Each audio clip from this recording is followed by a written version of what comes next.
In the pilot episode of The Walking Dead, a little boy woke up in a hospital and found the world had ended. He was maybe 10 years old. He didn't understand what was happening. He just knew his dad was alive, and that was enough. 8 seasons later, that same boy lay dying in a sewer, having chosen to sacrifice himself so that others could survive. He was 17. He'd killed people. He'd lost an eye. He'd buried friends. He'd become, by almost any measure, the most important character the show had ever built. And then the writers killed him. Not because the story demanded it, not because his arc was complete, but because the actor who played him wanted to leave. What happened to Carl Grimes wasn't just a tragic death inside a fictional world. It was the moment The Walking Dead lost the thread of what it was always supposed to be. Tonight, we're going to follow that thread, all the way back to the beginning, and figure out exactly what was lost when Carl's story ended too soon. To understand what Carl Grimes was supposed to become, you have to go back to the source.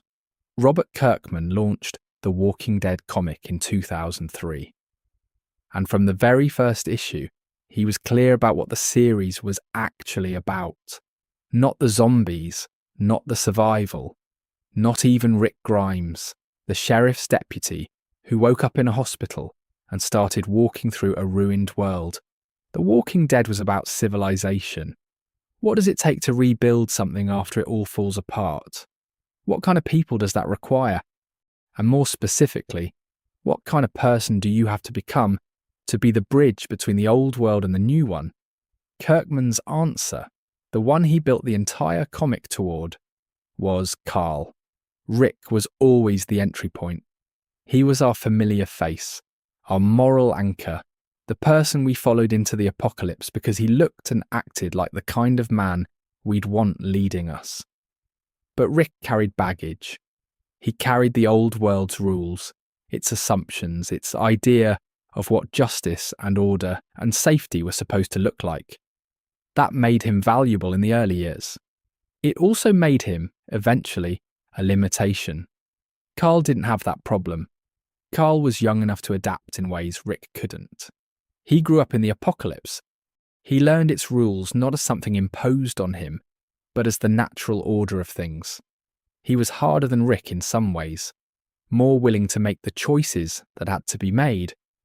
But he was also, in the right circumstances, more hopeful, because he hadn't lost the old world. He just hadn't been old enough to be defined by it. Kirkman said as much in interviews over the years. The plan, from very early in the comic's run, was to end with a significant time skip, showing a world that had rebuilt itself, a world that had found some fragile version of civilization again. And standing at the centre of that world wasn't Rick. It was Carl, now an adult, carrying everything he'd been through as a kind of foundation, building something on top of the wreckage. That's exactly what happened in the comic.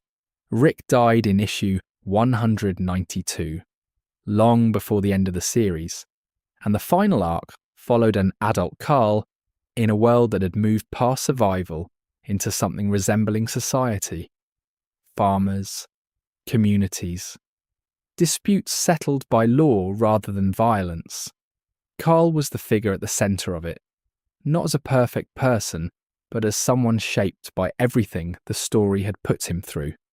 The ending of the comic is quiet, deliberately quiet. Carl is telling a bedtime story to his daughter, a little girl who has grown up in a world so different from the apocalypse that she struggles to even understand it as real. She asks her father if the stories are true, if people were really that way.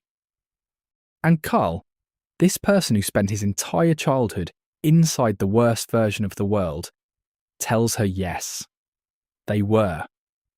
But it's different now. That's the ending Kirkman was always building toward. The show had the same material, the same source, the same boy. But somewhere along the way, it made a different choice. Before we get into what went wrong, though, we need to sit with what the show did right. Because for most of its run, The Walking Dead was building Carl the way Kirkman intended. Slowly, carefully, with a lot of patience, It's worth remembering that, because it makes the loss of it feel more specific. When The Walking Dead premiered in 2010, Carl was a child actor in a supporting role. That's the honest truth of it. In season 1, he exists primarily as a reason for Rick to keep going. He's the stakes, the thing that makes Rick's survival feel like it matters beyond just survival itself. If Rick dies, Carl is alone. If Carl dies, Rick loses the only thing that makes the old world worth carrying into the new one. But even in those early episodes, if you watch carefully, the seeds are already there. There's a version of Carl in season 1 who is passive, scared, defined entirely by what's happening around him, rather than by any choices of his own. And for most of season 1, that's exactly what he is. He's reacting, he's surviving, he's being protected. But there's one moment in the first season that, looking back, tells you everything about who Carl is eventually going to become. It's the scene in the CDC near the end of the season when everything is about to collapse. The adults are falling apart, they're grieving or arguing or paralysed by what they've learned about the virus. And Carl, this 10-year-old boy, is watching all of it, taking it in, processing it in a way that the adults around him can't quite manage, because they still remember what the world used to be, and they're measuring everything against that memory. Carl doesn't have that measuring stick yet. He's just watching. And you can see even in those early episodes that something is being stored, that he's learning. Season 2 expands on this in ways that the show doesn't always get enough credit for. The Farm is a frustrating season for a lot of viewers. The pacing is slow. There's a lot of standing around in fields having the same conversation. And that's a fair criticism. But if you watch season 2 specifically looking at Carl, it's actually one of the richest periods in his development. The Farm is where Carl starts pushing. Not in a dramatic way, not in a way that announces itself, but he starts asking questions that the adults don't want to answer. He starts making choices that the adults try to override. He starts bumping up against the rules of the old world and noticing with a child's clarity that those rules don't quite fit anymore. There's a thread running through the early part of season 2 involving a gun. Carl finds a pistol and keeps it hidden. The adults discover this and take it away from him, and the argument is predictable. The adults want him to be safe. They want him to be a child. They want to maintain the fiction that there is still a meaningful difference between childhood and adulthood in this world. Carl knows better. He's been watching. He understands at 11 years old that the fiction costs more than it's worth. The adults win the argument because they're adults and he's a child, and that's how power works. But Carl is right, and the show knows he's right, and later in that same season his being disarmed leads directly to consequences that the show doesn't spell out, but leaves clearly visible for anyone watching carefully. The cost of overprotecting Carl is not abstract. It's real, and it accumulates. There's also the Sophia arc, which runs through most of the season, and which matters to Carl in ways the show doesn't fully explore, but leaves visible. Sophia is Carl's age. She was one of the only people in the group who Carl related to as a peer, rather than as a smaller version of an adult. Her disappearance and the weeks of searching that follow are Carl's first extended experience of loss that isn't immediate. It's the particular grief of not knowing, of continuing to hope and having that hope slowly, quietly cost you. When Sophia is found inside Herschel's barn, already turned, already gone, Carl is in that crowd watching Rick shoot her. He doesn't look away, and what's on his face is not just grief, it's a kind of reckoning. Because the search went on as long as it did, because the adults needed hope to be possible. Carl understood earlier than most of them that hope in this world has to be held lightly, that you can't let it become the thing that stops you from seeing clearly. Sophia's ending is, among other things, the show making Carl's case for him without letting Carl make it himself. The most important thread in season 2 is the one that ends with Carl shooting Shane. Shane's death is a pivotal moment in the series for a lot of reasons, but what often gets overlooked is what it means specifically for Carl. Because Carl doesn't shoot Shane to save Rick. By the time Carl pulls the trigger, Shane is already dead, killed by Rick moments earlier. Carl shoots an already dead Shane to stop him from turning and attacking his father. But here's what's interesting. Carl doesn't hesitate. He doesn't freeze. He doesn't wait for an adult to tell him what to do. He reads the situation, makes the call, and acts. He's maybe 11 years old, and he just shot the man who was his father's best friend, and who had been a kind of surrogate father figure to Carl himself over the previous months. And then Carl walks away, not without feeling. You can see the weight of it on him. But he absorbs it, he carries it, and he keeps moving. Because the world he's growing up in has been teaching him, since he woke up in that hospital, that this is what you do. You feel the weight, you don't put it down, and you keep moving. There's something important in the contrast between Carl's response to shooting Shane and Rick's response to killing Shane. Rick is devastated. He carries what he did visibly, loudly, in a way that nearly breaks him. Carl carries it silently, not because he feels it less, because he's been doing this longer, in the specific way that matters. He's been absorbing the costs of this world since he was 10, and he's had to do it quietly, without the luxury of visible breakdown, because the people around him needed him to be the child so that they could be the adults. The irony is that by the time season 2 ends, Carl is already more adapted to this world than most of the adults around him. Not hardened to the point of cruelty, just honest, just clear. He sees the world as it is instead of mourning what it used to be. And that clarity which the adults around him treat as something to be managed and corrected is actually the thing that's going to save them all, if they'd only let it. Season 2 ends with Carl looking at his father after Rick's confession to the group about what life out here actually costs. The group is shaken.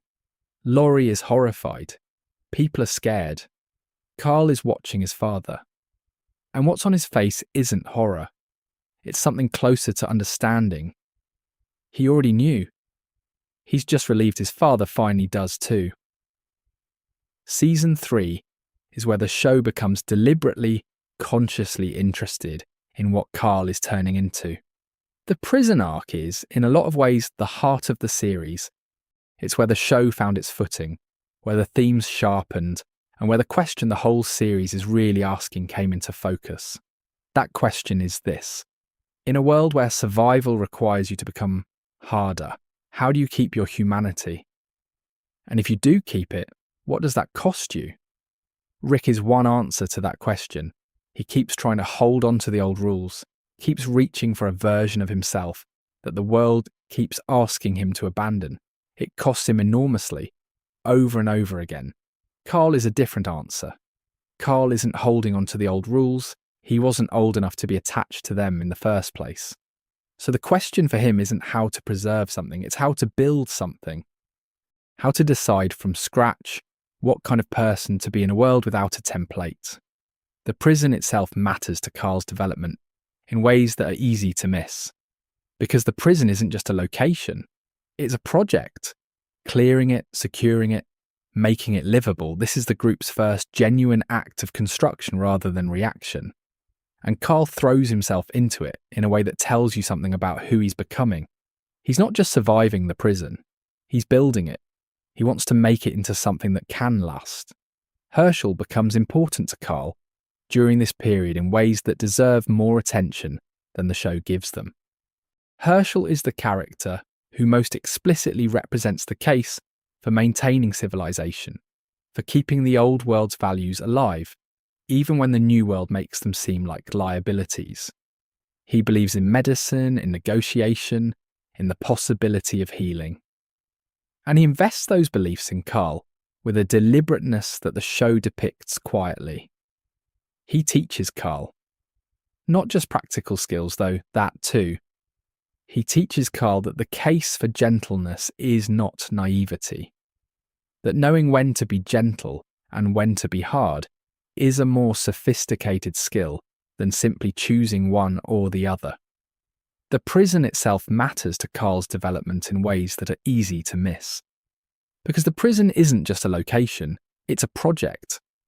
Clearing it, securing it, making it livable, this is the group's first genuine act of construction rather than reaction. And Carl throws himself into it in a way that tells you something about who he's becoming.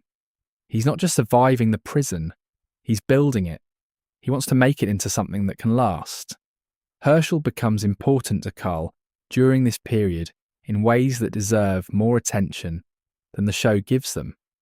Herschel is the character who most explicitly represents the case for maintaining civilization, for keeping the old world's values alive, even when the new world makes them seem like liabilities.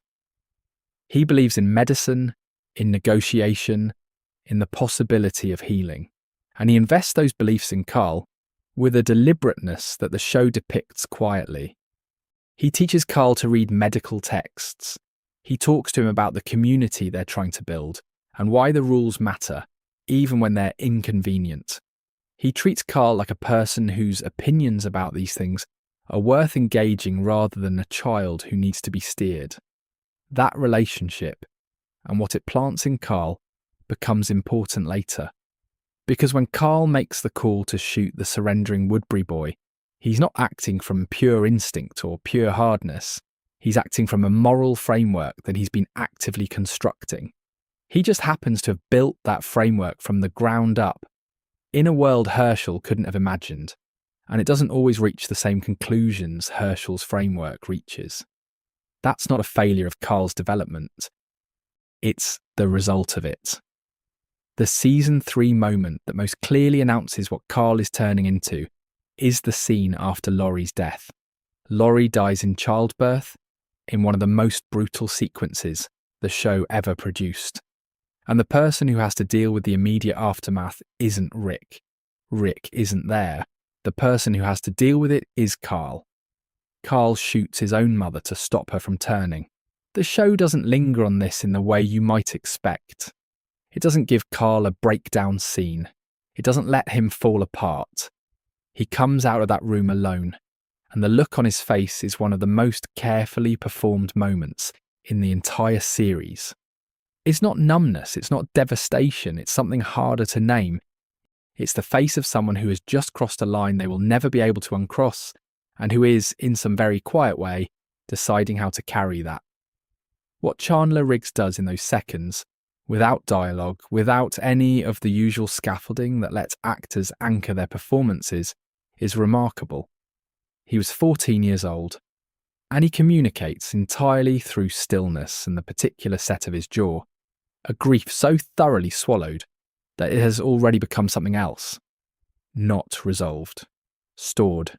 Later in the season, there's a scene where Rick, broken by grief and the hallucinations that follow Laurie's death, is barely functioning. He's out of the fight. He's gone somewhere else in his head. And Carl, this 12-year-old, steps in. Not dramatically, not with a speech. He just starts doing what needs to be done. Keeping watch. Managing the group. Being present in the way Rick isn't. He also tells Rick, in a quiet conversation that the show lets breathe more than it usually does, that he doesn't think Rick is cut out to be the leader anymore. It's not a cruel thing. It's not a dramatic confrontation. It's a 12-year-old making an honest assessment of the situation they're all in, without the emotional buffer that the adults around him still reach for. One of the most discussed moments in season 3 comes when Carl shoots a teenage boy from Woodbury who has already surrendered. The kid poses no immediate threat. He's scared. He's trying to give up his weapon, and Carl shoots him anyway. Rick is horrified. The group debates whether Carl has gone too far, lost something, become something dangerous. But Carl's argument is worth sitting with, because he isn't wrong on the pure logic of it. The boy was an enemy combatant who had been shooting at them minutes earlier.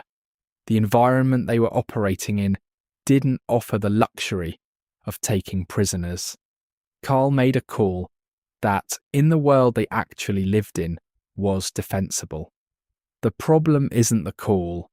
The problem is what the call reveals. Not that Carl is broken, but that Carl has reorganized his entire moral framework around the rules of the world he actually lives in, rather than the world his father remembers. Rick can't quite accept that.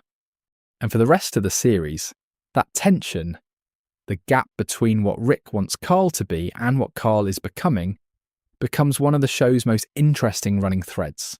Season 4 is where the show makes its most direct argument for Carl as the future. The first half of the season deals with a flu outbreak inside the prison, with power struggles, with the governor's return. Carl is present throughout, still developing, still being shaped. But the season's second half is where things get interesting. The prison falls, the governor destroys it, the group is scattered, and the episode that follows the fall, the one that focuses almost entirely on Rick and Carl, alone on the road together, is arguably the best Carl episode the show ever made. Rick is dying. Not literally, not immediately, but he's been beaten nearly to death by the governor's people, and he's fading. He can barely move. He can barely speak. He lies on a couch in an abandoned house, while Carl goes out and scavenges and keeps them both alive. And Carl is angry. This is new. Carl spent the first few seasons absorbing everything, processing quietly, adapting. But here, alone on a road with a father who can't protect him, all of that stored up material comes out. He's furious at Rick. He's furious at the choices that led them here. He's furious, in a very specific teenage way, at the gap between who his father is supposed to be and who he actually turned out to be. He goes into houses alone. He faces walkers alone.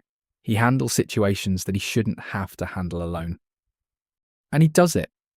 Not because he's fearless, but because he's learned that fear doesn't get to be the deciding factor. You feel it, and you act anyway. There's a scene where Carl sits outside a house and eats an enormous can of pudding he's found, sitting on the roof while walkers mill around below. And it's one of the most quietly perfect scenes the show ever produced, because it captures something very specific about what Carl is. He's not enjoying himself in any simple way, but he's not collapsing either. He's a teenager sitting on a roof, eating pudding at the end of the world, and something in him is okay. Not happy. Okay, present. Here. But the anger is real too, and the show doesn't soften it. Carl tells an unconscious Rick things he's never been able to say out loud. He's angry at being protected. He's angry at being treated like a burden, rather than a person.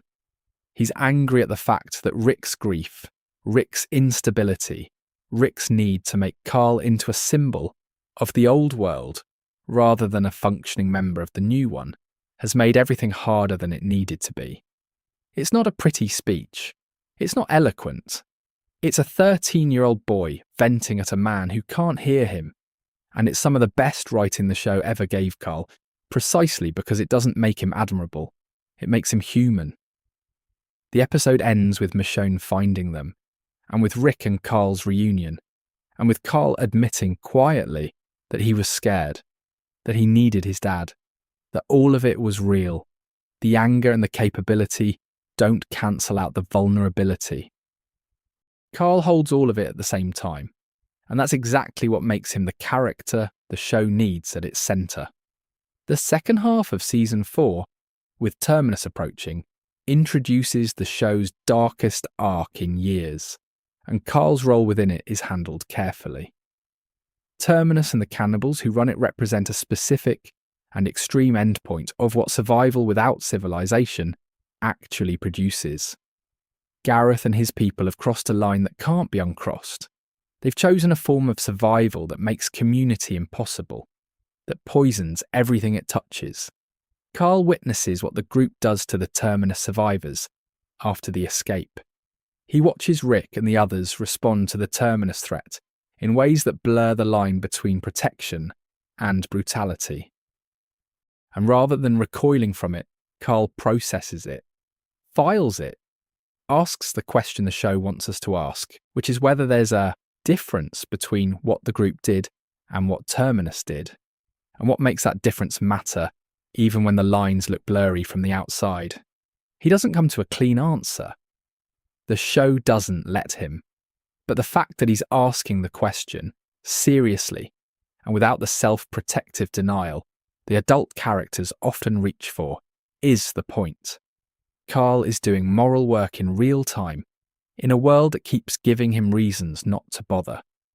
Season 5 brings the group to Alexandria, and Alexandria is the clearest expression of the show's central tension in the later years. Alexandria is a community that has survived by staying safe, by avoiding the worst of it, by maintaining something that looks like the old world inside its walls. And it's deeply uncomfortable, in a very specific way, for the people who have been on the road. Rick is uncomfortable in Alexandria because he doesn't trust safety. He's been conditioned by years of loss to assume that anything good is about to be taken away. Carl is uncomfortable in Alexandria for a different reason. Carl looks at the teenagers in Alexandria, the kids his own age who have grown up behind those walls, who have been protected, who still have something soft and old world about them, and he feels the distance between himself and them like a physical thing. He doesn't quite know how to be a teenager. He doesn't have the reference points. He's been living in the apocalypse since he was 10, and the social rituals of suburban adolescence are genuinely foreign to him. The show handles this quietly, which is the right call. Carl doesn't announce the disconnect. He doesn't make speeches about it. You see it in how he moves through Alexandria, how he holds himself slightly apart, how he watches the other kids with an attention that looks like curiosity, but is really something closer to anthropology. He's studying a species he's supposed to belong to and can't quite recognise himself in. But here's what's interesting. Carl doesn't reject Alexandria. Rick wants to take it over, reshape it, impose the rules he's learned on the road on a community that doesn't understand them yet. Carl wants to actually live in it. He wants to figure out how to be a person inside a community rather than just a survivor on the edges of one. This distinction matters more than the show makes explicit. Rick's instinct is always to control, to impose, to make the new environment fit the framework he carries. Carl's instinct, even at 14, is to adapt, to learn what this place requires and see if he can meet it without losing what the road taught him. That's not naivety. It's a more sophisticated understanding of how communities actually work. Enid, the girl Carl befriends in Alexandria, is one of the show's most underused characters. But in her early scenes with Carl, she serves a clear thematic purpose. She's someone who, like Carl, grew up in the apocalypse, who lost everything, who carries damage, and she's chosen to cope with that by holding the world at arm's length, by not building anything, because building things means losing them. She disappears outside the walls regularly, alone, refusing to attach. Carl disagrees with her, explicitly. He thinks the point is to build. He thinks that's the only reason any of the suffering was worth it. That's a 14-year-old making the clearest thematic argument the show ever makes about why civilization matters. And the show lets him make it without softening it or walking it back. It trusts Carl with its thesis, which is more than it trusts most of its adult characters. There's also the Ron subplot in season 6, which is worth examining because it shows Carl at his most self-aware. Ron Anderson, another teenager in Alexandria, hates Carl in a very specific, adolescent way because Carl represents everything Ron knows he isn't capable of being. And Carl, to his credit, extends more patience toward Ron than Ron deserves. Not endlessly, not stupidly. But he makes a genuine effort because Carl understands something about what trauma does to people, and he extends carefully the kind of grace that he himself needed and rarely got. It doesn't work. Ron tries to kill Carl. The effort gets Michonne hurt. And Carl's response to this is not vindication or bitterness, it's something quieter and more specific. It's the look of someone who made the right call and had it cost him anyway, and who has absorbed enough of those moments to know that the cost doesn't mean the call was wrong. There's also the Wolves' attack on Alexandria in Season 6, which tests Carl in a specific and useful way. The Wolves are a group that has gone even further than Terminus in rejecting the possibility of community. They don't just consume people. They believe, apparently sincerely, that the world after the apocalypse belongs to chaos, that order and community are not just impractical, but somehow wrong, an imposition on the new reality rather than a response to it. They're the ideological extreme of the position Carl has been arguing against since he was 12 years old. Carl fights them off. He protects Judith. He does what needs doing without freezing and without the hesitation that grips several of the more experienced fighters around him. But what's interesting is what comes after. Carl doesn't treat the Wolves as a revelation about what the world is. He treats them as a problem that was solved. The walls held, the community survived. Now you rebuild and you make the walls stronger. That's the difference between Carl and Rick in these seasons, expressed clearly. Rick looks at the Wolves and sees confirmation that the world is unredeemable, that trust is a weapon people use against you, that the only safety is in preemptive control. Carl looks at the Wolves and sees a specific threat that was addressed. He doesn't generalise from it. He files it and moves on. There's also the Ron subplot in Season 6, which is worth examining because it shows Carl at his most self-aware. Ron Anderson, another teenager in Alexandria, hates Carl in a very specific adolescent way because Carl represents everything Ron knows he isn't capable of being, and Carl, to his credit, extends more patience toward Ron than Ron deserves. Not endlessly, not stupidly. But he makes a genuine effort, because Carl understands something about what trauma does to people, and he extends, carefully, the kind of grace that he himself needed and rarely got. It doesn't work. Ron tries to kill Carl. The effort gets Michonne hurt, and Carl's response to this is not vindication or bitterness. It's something quieter and more specific. It's the look of someone who made the right call and had it cost him anyway, and who has absorbed enough of those moments to know that the cost doesn't mean the call was wrong. Season 6 ends with the lineup. Negan, the Bat, the deaths that pushed a significant portion of the audience away.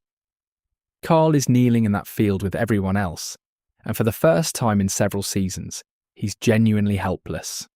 There's nothing he can do, no call to make. He has to kneel and watch and carry it. And he does. He carries it without breaking in the way the show needs him not to break. Because the next arc requires Carl to engage with Negan, rather than be paralysed by him. The show's setting something up. You can feel it, even in the worst moment. Season 7 is the Negan season. It is by wide agreement the most divisive season the show produced. The premiere, with its extended and graphic depiction of Negan killing Abraham and Glenn, pushed a significant portion of the audience away and never quite got them back. But within the season, Carl's trajectory is one of the things working well. Carl's reaction to Negan is different from everyone else's. Rick is broken by Negan. Thoroughly, deliberately broken. In a way the show spends most of the season documenting. The rest of the group is traumatised, grieving, afraid. Carl is angry. Not in a way that makes him reckless, not in a way that makes him stupid. But Carl looks at Negan and sees something that the other characters, caught in the gravity of their grief, can't quite see yet. He sees that Negan is afraid. That the whole system, the saviours, the tribute, the performances of dominance, it's all built on fear. Negan's own fear as much as everyone else's. Take away the bat and the leather jacket, and the audience of followers, and what you have is a man who is terrified of what the world becomes if someone like him isn't controlling it. Carl tries to kill Negan. Twice. The second attempt, In the season 7 episode, where Carl hides in one of Negan's supply trucks and infiltrates the sanctuary, is one of the most purely Carl things the show ever did. It's not a good plan. It doesn't work. But it's not about working. It's about refusing to accept the premise that Negan has won, that the only options are submission or open revolt. Carl is doing something else. He's treating Negan as a person, a dangerous one, a terrifying one, but a person who can be engaged with, who might contain something reachable. The scenes between Carl and Negan in the sanctuary are fascinating, because Negan is genuinely unsettled by Carl, not by the assassination attempt, by the kid. By the fact that Carl is sitting across from him with one eye and no apologies and no performance of fear, and engaging with him like a person rather than a monster or a god. Negan asks Carl to remove the bandage covering his missing eye. It's a power play, an attempt to humiliate. Carl does it. Holds Negan's gaze, doesn't flinch. And Negan, this man who has built an entire empire on his ability to read weakness and exploit it, finds nothing to exploit. He backs off. Not dramatically, but he backs off. And then something shifts in how Negan relates to Carl. He starts treating him with a specific kind of attention that he doesn't give anyone else. Not fondness exactly, more like recognition. Like he's looking at Carl and seeing something he understands from the inside. Negan respects Carl. You can see it in every scene they share. And in a show that spent most of the season using Negan as a pure embodiment of threat, those scenes are the first suggestion that the Negan arc might eventually be about something more complicated than good versus evil. Carl is the one who opens that door. He's doing it deliberately, because he's already, at 15, thinking past the immediate conflict toward what comes after. What kind of world do you get if Negan just gets replaced by someone with a different name doing the same thing? The violence cycles, the tribute system reforms under new management. Nothing changes at the structural level. Carl understands this clearly, and he's trying, in his particular way, to find a different path through.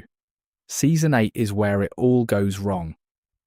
And it's worth being specific about what goes wrong, because it's not a simple story. Chandler Riggs, the actor who played Carl, reportedly wanted to leave the show. He was 17, he'd been on the series since he was 10, and he wanted to pursue other opportunities. There are various accounts of how the decision was made and what conversations happened, but the end result was the same. Carl was going to be written out. The showrunners chose to kill him, and the way they chose to do it matters. Carl is bitten while helping a stranger, a lone survivor named Sadiq, who Carl finds living alone and brings back to the group.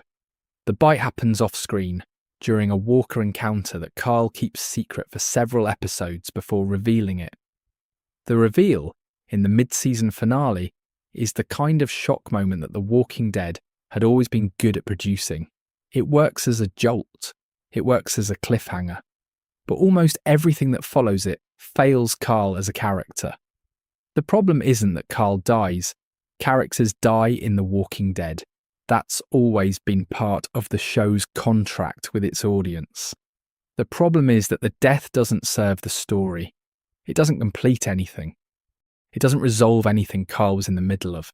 It cuts him off at a moment when the threads his character was carrying were more active and interesting than they had ever been. Think about what Carl was in the middle of when the bite happened. He was navigating the war with Negan. He had built a genuine rapport with Negan that no other character had. He was, quietly, the person most likely to find a way through the conflict that didn't end with another cycle of violence. He had Enid. He had a relationship with Judith that was just beginning to matter. He had, for the first time in the series, something that actually looked like a life being built, rather than just a survival being maintained. The bite ends all of that in a moment that happens off-screen, almost incidentally, during an errand. Carl's final episode, the mid-season premiere of Season 8, is built around his letters and his goodbyes. He has conversations with the major characters. He gives advice. He articulates clearly and movingly a vision for what the world could become after Negan. And here's the painful irony of it.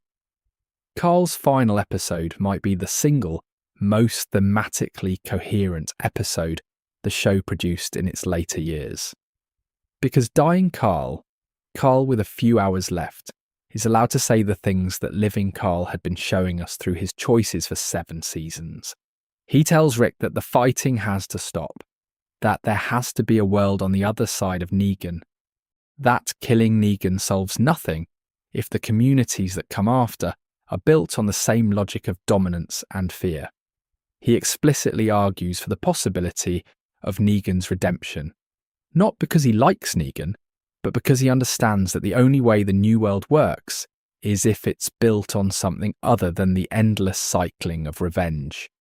He tells Michonne, in the kind of quiet that only comes at the end, that she made him who he became.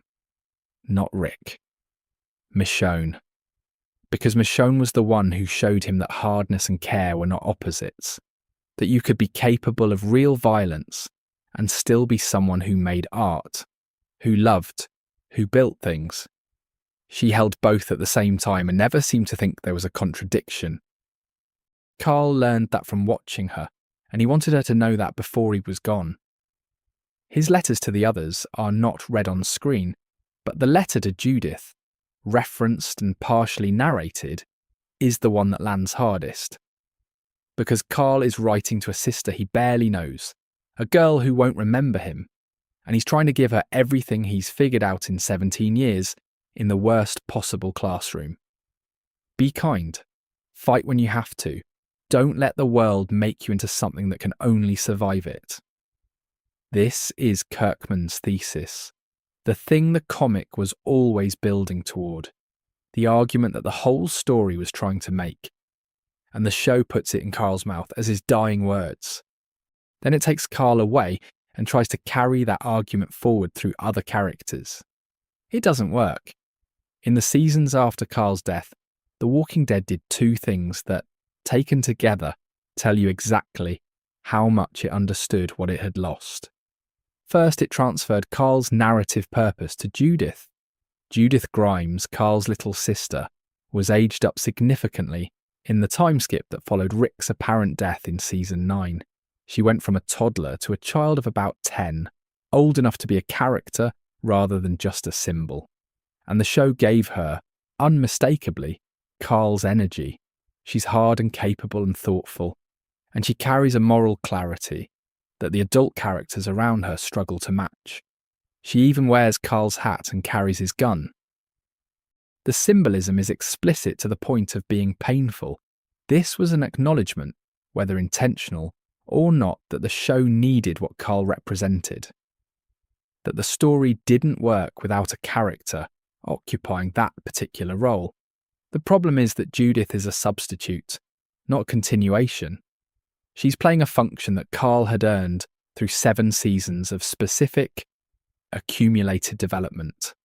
Judith inherits the conclusion without having lived through the argument. We never saw her shoot Shane. We never saw her shoot her own mother. We never saw her sit on a roof eating pudding at the end of the world and find some version of, okay, the shortcut shows. Judith is a good character in the later seasons, but he never quite has the weight that Carl carried, because weight like that has to be built from the ground up. You can't write it into a character from above. You have to spend years earning it. Second, the show tried to make Negan's redemption arc work without Carl. This is where the absence is most felt. Negan's arc in the later seasons, his imprisonment, his complicated relationship with Judith, his eventual attempts to actually do something good. All of this is clearly built on the foundation that Carl laid in Season 7. Carl was the one who saw Negan clearly.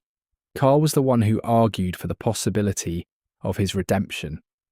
Carl was the one who had the kind of moral standing to extend that possibility in a way that meant something. A victim of Negan's system who chose complexity over retribution. Without Carl, the redemption arc has to find other scaffolding.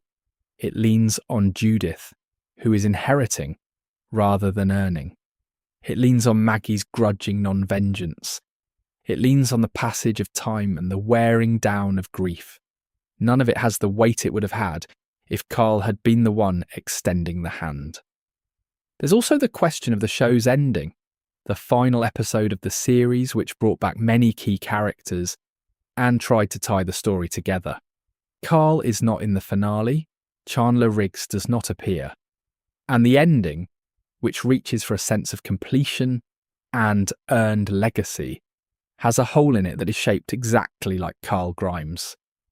You can feel the shape of what's missing without being able to point to any single scene where it would have fit, because the truth is it would have fit everywhere. Carl was supposed to be the ending. He was supposed to be the point of all of it. It's worth spending some time with what the comic actually did, because it's the clearest picture we have of the story the show was supposed to tell. After Rick's death in issue 192, the comic jumped forward several years. The world had changed, the communities were connected, trade routes existed. There was something that looked cautiously like civilization. Adult Carl was a farmer. He was married to Sophia, another survivor from the early years. They had a daughter named Andrea, named for a woman who had died protecting the community. Carl was still hard, still capable of violence when it was necessary.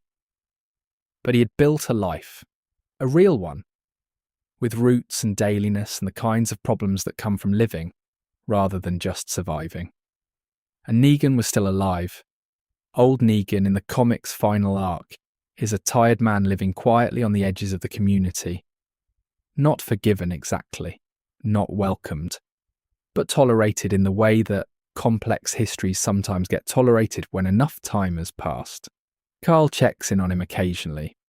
Not warmly, but with the kind of careful attention you give to something volatile that you've chosen not to destroy. It's one of the most honest depictions of what post-conflict life actually looks like that the series ever produced. There's no clean resolution. Negan doesn't become a good person. Carl doesn't forgive him. But both of them are present, and both of them are, in their different ways, part of the same fragile thing that's being built. That tension, sustained without being resolved, is exactly what the show needed in its later seasons, and could never quite generate without Carl to anchor it. The final issue of the comic cuts back and forth between Carl and his daughter, and a younger generation of characters who only know the apocalypse as history. Negan dies off-panel of old age. Carl tells his daughter stories. The world, however fragile, continues. It's not a triumphant ending. It's not a redemptive one in any simple sense. It's an honest one.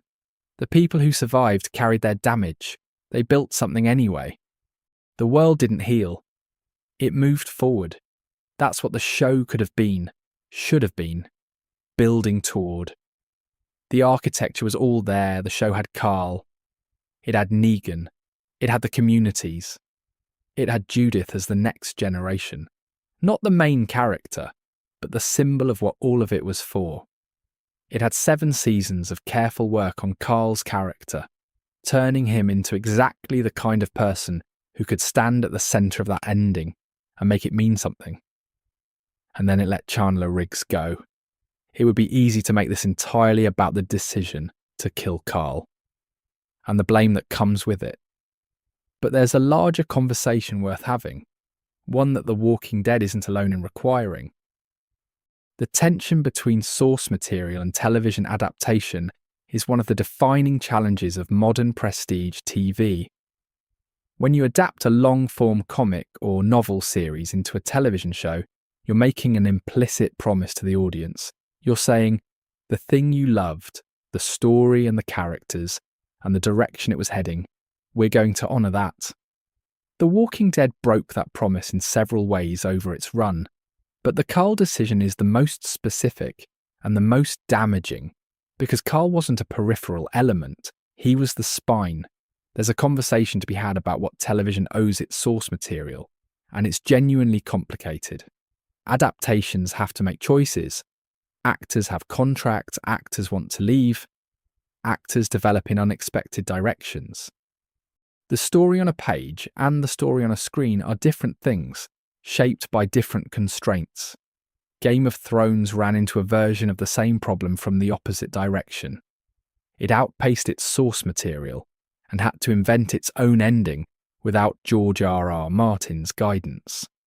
The results in the final seasons are, by wide agreement, a significant step down from what came before. But at least Game of Thrones had the excuse of working without a roadmap. The Walking Dead had the comic. It had Kirkman's explicit statements about what the story was and where it was going. It had the roadmap, and it chose not to follow it. The Walking Dead knew what Carl was. The scripts knew. The writers knew. Kirkman knew. And he was involved. The show spent 7 seasons building this character with evident intention. And then, when faced with the practical problem of an actor who wanted to move on, it made a choice that collapsed the entire narrative architecture it had been constructing. There were other options. The show could have recast. Recasting is uncomfortable, and audiences resist it. But it's been done successfully in long-running productions before. It could have written Carl out in a way that served the story, sending him to a different community, separating him from the main group, aging him up through a time skip, and returning to him later with a new actor. It could have acknowledged the comic's plan and worked toward it even without Riggs, treating Carl's absence from the screen as something the story would eventually return to, rather than something to be permanently closed. It chose the most dramatic option and the most damaging one. A death that felt like a conclusion but was actually an amputation.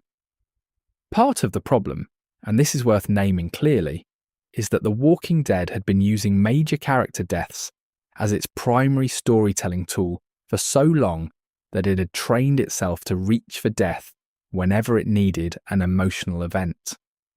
The pattern was established deep in the show's DNA.